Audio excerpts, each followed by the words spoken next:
Assalamualaikum warahmatullahi wabarakatuh. Perkenalkan, nama saya Rahman Saputra. Pada video ini akan menerangkan tentang kegiatan UKS dan rancangan UKS. Sebelum kita lebih jauh mengenal bagaimana kegiatan dan perencanaan UKS, yang pertama yang harus kita ketahui adalah apa itu UKS. Menurut Kemendagri nomor 6 garis miring Romawi 10 garis miring PP garis miring tahun 2014, usaha kesehatan sekolah adalah kegiatan yang dilakukan untuk meningkatkan kualitas anak usia sekolah pada setiap jalur pendidikan dan jenjang pendidikan, dengan tujuan agar meningkatkan mutu pendidikan dan prestasi peserta didik di sekolah. Itulah pengertian dari UKS menurut Kemendagri tahun 2014. Kemudian kita akan mengetahui apa saja kegiatan-kegiatan yang menjadi prioritas pada usaha kesehatan sekolah. Pada umumnya, usaha kesehatan sekolah terdiri dari 3 kegiatan penting yang kita kenal dengan trias UKS. Trias UKS yang pertama adalah pendidikan sekolah, pelayanan kesehatan, dan lingkungan sekolah bersih dan sehat. Itulah yang menjadi dasar pedoman dalam kegiatan setiap apa yang menjadi kegiatan dalam UKS. Yang pertama adalah pendidikan kesehatan. Pendidikan kesehatan adalah upaya yang diberikan berupa bimbingan atau tuntunan kepada peserta didik tentang kesehatan yang meliputi seluruh aspek, baik itu fisik, mental, ataupun sosial, agar kepribadiannya dapat tumbuh dan berkembang dengan baik melalui kegiatan yang dilakukan dalam setiap kegiatan UKS. Kemudian tujuan dari pendidikan kesehatan yang pertama, salah satunya adalah pemeliharaan pertolongan perawatan kesehatan, kemudian memiliki perilaku hidup bersih dan sehat atau PHBS, kemudian mengerti dan dapat menerapkan prinsip-prinsip pencegahan penyakit atau dan lain-lain. Kemudian pelaksanaan pendidikan kesehatan. Pelaksanaan pendidikan kesehatan dibagi menjadi 2, yaitu kurikuler dan ekstrakurikuler. Untuk kurikuler bisa pada anak sekolah tingkat dasar atau ibtidaiyah, itu biasa terdapat pada pendidikan pada pelajaran PJOK. Pada itu biasanya berisi beberapa materi seperti menjaga kebersihan diri, mengenal makanan sehat, kemudian mengenal budaya bahaya dari sesuatu seperti narkoba atau minuman keras, atau bahaya dari rokok atau dan lain-lain. Itu bagian dari kurikuler. Kemudian untuk yang ekstrakurikuler, kegiatan yang bisa dilakukan seperti wisata atau wisata siswa atau kegiatan di luar sekolah yang dilakukan oleh peserta didik dan guru, kemudian seperti kerja bakti, kemudian piket sekolah, atau dilakukan dengan ceramah atau diskusi dan lain-lain. Itu bagian dari ekstrakurikuler.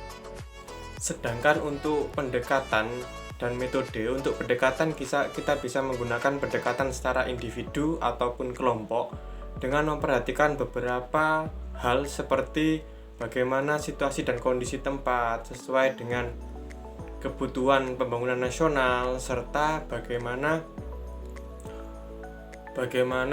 tingkat kemampuan peserta didik itu sebagai acuan dalam penggunaan pendekatan. Kemudian untuk metode yang digunakan, kita bisa menggunakan metode belajar kelompok, bermain tanya jawab, bermain peran, atau dengan menggunakan metode pendekatan simulasi.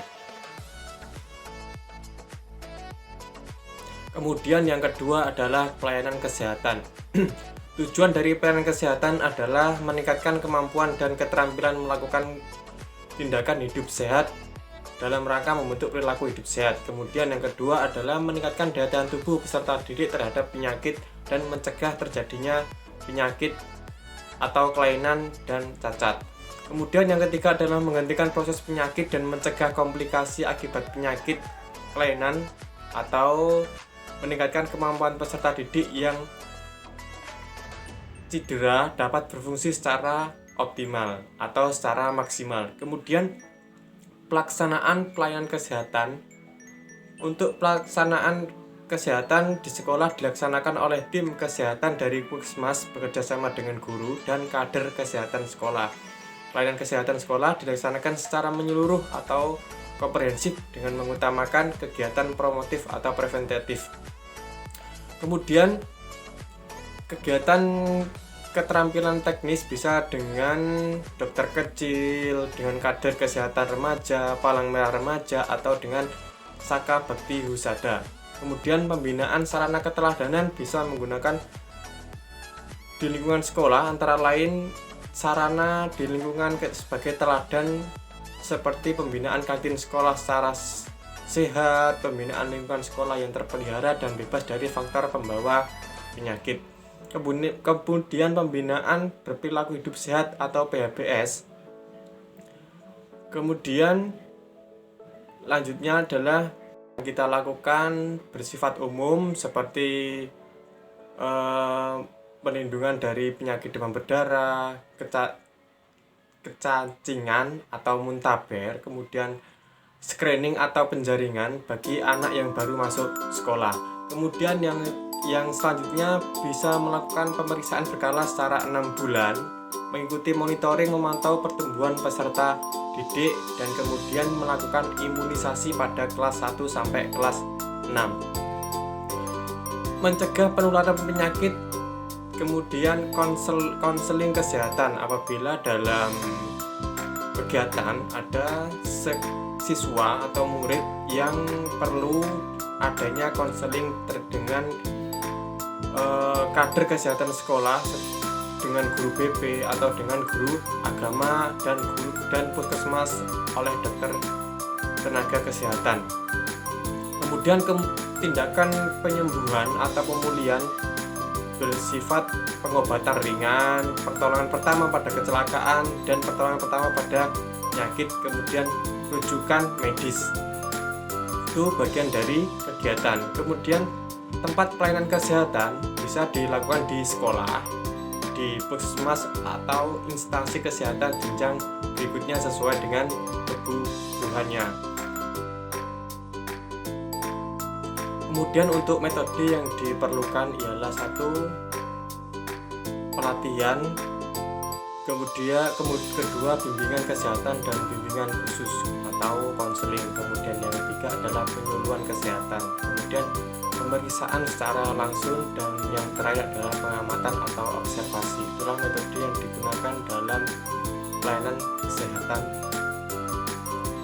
Kemudian yang terakhir adalah menciptakan lingkungan sekolah yang bersih dan sehat. Menciptakan lingkungan sekolah bersih yang sehat dibedakan menjadi dua, yaitu lingkungan secara fisik dan perilaku masyarakat di sekitar sekolah.